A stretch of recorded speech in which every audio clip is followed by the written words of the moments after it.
de hoje, né, vamos falar sobre práticas de intervenção a serem aplicadas no ensino de língua portuguesa.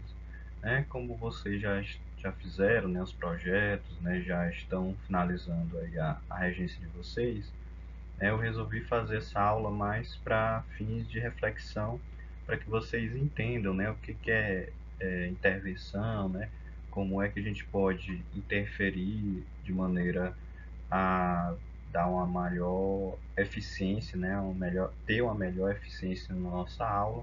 Então vamos lá, algumas reflexões sobre essas questões. Primeiro, né, a gente tem que refletir sobre as metodologias contemporâneas, né, isso é bem amplo, bem abstrato, né, a gente pode ficar em dúvida, né, até mesmo para explicar isso é algo bem complexo, né, é algo que não é tão claro, né, tão delimitado, né, tipo, qual livro que eu vejo as metodologias contemporâneas, né? Assim, eu vou indicar um, né, para vocês, mas existem vários, né? Então, e nem sempre você vai encontrar em um livro as metodologias contemporâneas. Você vai achar uma metodologia em um livro, outra em outro livro, e assim sucessivamente, né? Mas eu trouxe aqui digamos assim, um resumo, né, do que eu já li, do que eu já vi sobre essas metodologias e o que a gente pode sintetizar e contribuir para que vocês entendam, né, sobre isso. Primeira coisa, né, ensinar a língua não é ensinar gramática, né, então isso eu acho que já deve estar claro, né, para todo mundo, né, fica mais evidente ainda, né, quem já teve alguma aula de inglês, alguma prática com língua estrangeira, em que antigamente era ensinadas as estruturas gramaticais da língua, né, e isso já não é mais feito, né, então a mesma coisa se aplica para o ensino de língua materna, certo? Então é importante que a gente já tenha isso em mente, né, isso é um princípio básico que a gente deve ter em mente, né? Ensinar uma língua, né, ensinar qualquer que seja a língua, não é ensinar gramática. O ensino deve ser inclusivo, né? Então, com o advento, né, dos estudos étnicos, sociais, então percebeu-se que se o ensino ele não for inclusivo, né, ele vai ser consequentemente exclusivo, né? Ou seja, ele não vai abarcar a maioria dos nossos estudantes, né? Ou ele vai excluir boa parte dos estudantes, né? Enfim, o que se quer compreender, né, sobre essa reflexão é que a escola deve ser acolhedora, né? Perceba que você está diante de 30 alunos e todos diferentes, com questões sociais, étnicas, culturais específicas e peculiares, né? Então, isso é muito evidente, muito claro, todo mundo sabe que a diversidade cultural ela é imensa, principalmente com a globalização, né? Então a globalização ela favorece justamente essa multiplicidade cultural, né? Você pode ter alunos com contatos com culturas orientais, né? Com culturas que são bem diferentes das nossas, né? Religiões diferentes, enfim, vivências diferentes, tudo isso. E a escola ela não pode estar alheia a essa diversidade, né? Então ela deve incluir. Quanto mais ela inclui, mais aquele aluno vai se sentir, né, pronto para aprender, vai se interessar, certo? Então esse é um ponto chave também. A língua está em constante mudança, né? Então a língua ela está mudando, a língua é viva, certo? Então existe a variação, é algo natural, é algo que é da língua, né? Não é algo de uma pessoa ou de um grupo social, não é isso. A variação é da língua, a mudança é da língua, certo? Então é natural que as línguas mudem, né? Que em um tempo você diga VC, em outro tempo você diga C, você, vossa mercê, você diga tão, estão e por aí vai, né? Por exemplo, vós é um pronome que só é utilizado em algumas ocasiões bem específicas, né? Mas mesmo assim ele continua na gramática. A gramática é de 50, 100 anos atrás, né? As gramáticas normativas, elas retratam a língua em um determinado momento e elas excluem determinadas variantes, certo? Outra coisa, o ensino baseado nos gêneros textuais, né? Então, desde os PCNs de 1997 já tem-se essa ideia. Claro que não é aplicada como se deveria, né? Infelizmente, está mais no papel do que na prática, né? Essa perspectiva, essa metodologia, né? E é aconselhável, né? É o que se espera que se a gente trabalha uma língua, a gente trabalhe com gêneros textuais. E aí acontece que muita gente não tem nem noção, não sabe o que são gêneros textuais, né? Vocês podem, né, na própria aula que eu falei para vocês, né, a gente teve uma aula sobre gêneros textuais, né? E aí vocês mesmos estavam com dúvidas sobre os conceitos, né, os conceitos chaves, né? E é uma noção, uma reflexão, um apanhado teórico, né, uma linha teórica essencial para as metodologias contemporâneas, certo? Sobre a documentação, né? A documentação é mais clara, né? No caso, a documentação que a gente está se referindo aqui é a BNCC, né? Então, a BNCC de 2018, né? Que atualmente substitui os PCNs, certo? E aí na documentação ela já vai de encontro, né? Ela já vai, né, abordar essas questões que eu falei, né? O ensino de gramática aliado ao texto. É claro que tem algumas questões, né? Como o ensino de gramática ainda tem essa referência. Você ensina gramática e não quando, como eu falei anteriormente, não é bem assim. A gente não ensina gramática, né? Então a gente deve ensinar a estrutura da língua a partir do texto e não da palavra, né? Da frase em si. No documento já são reconhecidos as variantes linguísticas, né? As variáveis linguísticas estão presentes e são aceitas, né? Elas devem ser também acolhidas na escola, né? Então, no documento isso já é indicado. Outra coisa é a perspectiva enunciativa e discursiva da linguagem, né? Isso quer dizer que a língua ela é entendida como essa situação comunicativa, né? Então, enunciação, né? A língua só existe porque as pessoas a utilizam, né? Você se comunica. E discursiva no sentido de que cada pessoa tem um conhecimento cultural, ideológico, né? E se constitui enquanto sujeito, né? A partir das suas vivências, né? Então, é isso que o documento ele já aborda isso, ele já está dentro desse pensamento teórico. O ensino baseado em leitura, produção de texto, oralidade, análise linguística, semiótica, né? Então, esses são os 4 eixos que são abordados no documento, né? Então, o documento ele já vai de encontro a essas reflexões, né? Os teóricos que eu utilizei, né? Alves Filho, Marcuse, Travaglia, né? São algumas das sugestões que eu posso passar para vocês de leituras que vão justamente abordar as metodologias contemporâneas, né, de ensino da língua.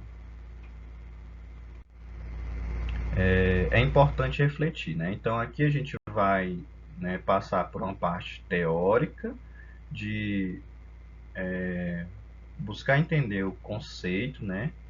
O que é o conceito, para a gente depois procurar aplicar e até mesmo compreender isso trazendo para a nossa realidade, né? Então, primeira coisa, né, existem várias concepções de língua, né? Há uma concepção de língua que já é ultrapassada, é que a língua é uma estrutura, né? Então, na Grécia Antiga, pronto, o ensino da gramática normativa ele é muito pautado no que se apregoava, né, no que se existia desde a Grécia Antiga, né? Na Grécia Antiga se tinha a retórica, né, que era o objetivo era ensinar as pessoas a falarem bonito, né? Mas isso não existe, né? As pessoas, a primeira coisa é o que é bonito, o que é feio. Esse conceito é muito subjetivo, né? Não dá para você conceituar de maneira objetiva algo que é bonito ou algo que é feio, né? Então isso é um pensamento pessoal de cada pessoa e cada pessoa vai achar o vermelho bonito ou não, o azul bonito ou o verde bonito, enfim. Então isso é muito subjetivo. Então o ensino da língua, ele vem lá desde esse pensamento, né, de falar bonito, de usar a norma padrão, norma culta sempre, em todos os momentos, vem lá da Grécia Antiga. E isso perdura até hoje, infelizmente, que é algo bastante defasado, algo bastante antigo, né? E para mudar essa concepção, né, a gente tem que pensar a língua como algo enunciativo, discursivo e um processo de interação, né? Então, como eu falei anteriormente, né, a gente entende que a língua é essa é isso, né, que você está utilizando para se comunicar, para interagir. E ela tem essa característica discursiva, né? Então não é um meio, né, como algumas teorias pregoavam, né? A língua é um meio de comunicação. Não é, a língua não é um meio, ela é muito mais do que isso. Quando você utiliza a língua, você estabelece diversas relações, né? Eu quando estou utilizando a língua nesse momento, estou estabelecendo uma relação. Eu enquanto professor e vocês enquanto aluno, né? E aí eu estou na minha mente, eu imagino um aluno específico, né? O meu aluno de estágio e tal, né? Mas como eu vou disponibilizar isso para o YouTube, vários outros professores podem ver, né? Enfim. Então ao utilizar a língua, a gente estabelece uma certa situação comunicativa de interação, certo? Então é essa concepção mais atual, né? Até o momento em que ela descreve com mais fidelidade à realidade de uso da língua, né? Então é essa a reflexão que a gente tem que fazer sobre o que é a língua para a gente, né? E diante, né, das, dos conceitos, né, que está abordando lá o documento do, da BNCC, né, eu fui pegando os outros aspectos, né, da oralidade, da escrita, depois a gente vai ver os próximos, né, da leitura e etc. Concepção de oralidade, né? O que é a oralidade nesses termos teóricos e abstratos, né? Então, a oralidade é aquisição natural, né? Às vezes esse natural, eu estava lendo, natural é algo bem controverso, né? Não é algo tão aceito assim para a gente utilizar, mas é o menos, é, enfim, é o que nos serve nesse momento, né? É o menos inadequado. Por quê? Porque é uma habilidade que a gente aprende, né, da interação, né? Então, o seu pai, sua mãe, enfim, quem ensinou você a falar, não chegou e foi explicando para você, olha, isso aqui é uma mão, olha, isso aqui é a unha. Pode até acontecer essas situações de instrução, né? O pessoal, olha, ali é a lua, olha, ali é o au-au, olha, ali é a mamãe, aqui é o papai, enfim. Pode acontecer esses momentos de instrução, mas não é assim que a criança aprende a língua. A criança aprende a língua da comunicação, é falando com ela, né? É você conversando, falando, é ela observando a conversa entre as pessoas ao redor, né? Então por isso que a gente chama de natural, porque ela vai desenvolvendo a língua na sua mente a partir dessa interação. Não é ninguém ensinando, olha, isso aqui é um verbo, isso daqui é um pronome, um substantivo, etc.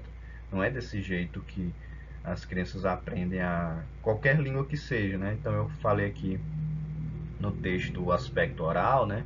Porque o nosso curso ele é mais voltado para a fala, né? Mas existe também a Libras, né? E outros tipos de língua, né? Então, por exemplo, se a criança ela cresce num meio em que existe a Libras enquanto língua, a criança vai aprender aquela língua. Ela pode também desenvolver a outra língua oral, né? Se ela conseguir, se ela não for surda, né? Se ela conseguir oralizar, então o que se sabe, né, até hoje é que para uma criança, né, que ela tenha não tenha distúrbios, né, não tenha nenhuma doença que empate, né, que ela aprenda a se comunicar, né, ela precisa estar num contexto em que haja o uso da língua. Apenas isso. Não precisa você ensinar verbo, não precisa você ensinar substantivo, basta você se comunicar, que a criança vai aprender a falar, né? E ainda não se sabe muito bem de onde o que acontece no nosso cérebro nesse momento da aquisição da língua, né? Mas até o momento, o que se sabe é que é um processo natural, né? Basta a criança estar exposta a uma língua, seja inglês, francês, libras, coreano, qualquer língua que seja, certo? Acho que ficou claro, né? Mas no decorrer do nosso vídeo, né, a gente vai abordando mais outros aspectos aí para vocês refletirem.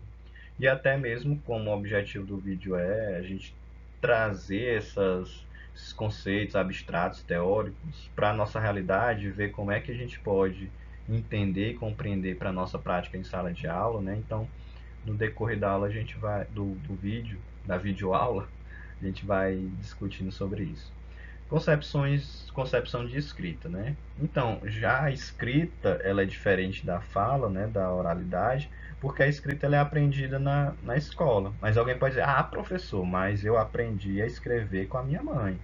Sim, é possível, mas aí a, a prática, né, o aprendizado dessa habilidade, ele já é bem diferente da escrita, né? Então, é uma relação mais complexa e não é tão simples quanto a fala, né? Quer dizer, da fala também não é simples, né? Então, veja que é uma habilidade ainda mais complexa do que a da fala, né? Então, a aquisição da escrita, ela demora um pouco mais e ela está atrelada à sua fala, né? Então, você vai replicar na escrita aquilo que você já sabe na fala, né? Então, a gente vai ter essa relação entre fala e escrita, certo? Depois a gente vai ver aprofundar um pouquinho mais essa reflexão. E concepção de gramática, né? Então, a gramática, gente, não é apenas a gramática normativa, né? São regras de combinação das estruturas da língua, em todos os seus níveis, seja o fonético, morfológico, sintático, semântico, discursivo, né? Então, a maioria das línguas, né, elas têm vogais e consoantes, mas pode existir línguas que não tenham vogais ou línguas só de vogais, enfim. E aí toda língua sempre vai haver uma gramática que permite a combinação e relação entre esses elementos. E essa gramática não é a gramática normativa, né? Então, a gramática da língua ela é diferente da gramática normativa, né? Então, a gramática normativa é aquela em que alguns estudiosos definem a norma padrão e ali eles descrevem, né, e prescrevem, no caso, né, que as pessoas utilizem aquelas formas padronizando uma norma, né? Essa que é a gramática normativa. Mas a gramática da língua é para dizer que você combina, é, sei lá, um B com A, um L, um A e faz a palavra bala, né? E se mudar o L, né? Pelo T, né? Temos a palavra pata, enfim. Então, esses elementos eles estão na estrutura da língua. E a língua, essa gramática, né, essa estruturação da língua, né, toda e qualquer língua vai possuir essas regras de combinação. E às vezes as pessoas confundem, né, gramática da língua com a gramática normativa. Concepção de leitura, né? A aquisição não natural, né, da língua, e é um processo interativo que envolve a cognição e a percepção, né? Então lá antes na oralidade, né, eu esqueci de falar, né, que lá a oralidade ela não trata apenas do falar, né, do se comunicar, mas também o de ouvir, né? primeiro a criança ela vai aprendendo a ouvir, né? Então ela vai ouvindo e tal, e depois é que ela emite, né? Eu não sei exatamente quanto tempo demora esse processo, né? Mas é cerca de um ano, né? E esse processo só chega assim, digamos, num maior ápice, né? Num desenvolvimento maior, nos 2 anos, 3 anos de idade, né? Então veja que de 0 a 3 anos de idade, a pessoa precisa estar exposto a uma língua para ela desenvolver essa maturidade, né? E a leitura, ela vai no mesmo sentido da escrita, né? É uma habilidade que ela vai desenvolvendo, né, a partir da compreensão desses dados gráficos, né, que ela vai aprender sobre a língua. E aí também a concepção é que é um processo interativo, que envolve tanto a cognição e a percepção, certo? E a concepção de literatura é uma expressão cultural de um povo, com enfoque nos produtos linguísticos, né? Aqui, gente, esse produtos linguísticos se refere ao que é escrito ou falado, né? Então é o que está voltado à língua, né? Porque se a gente falar de expressão cultural, existem imagens, existem canções, enfim, existe toda uma expressividade que não apenas da língua, né, mas que em outros recursos de linguagem, né, a dança, por exemplo, e que a literatura ela enfoca principalmente, mas não excludentemente, né, não apenas os produtos linguísticos, né, mas o enfoque dela maior são os produtos linguísticos. Então a gente vai parar por aqui e aí nos próximos vídeos a gente desenvolve mais essa reflexão.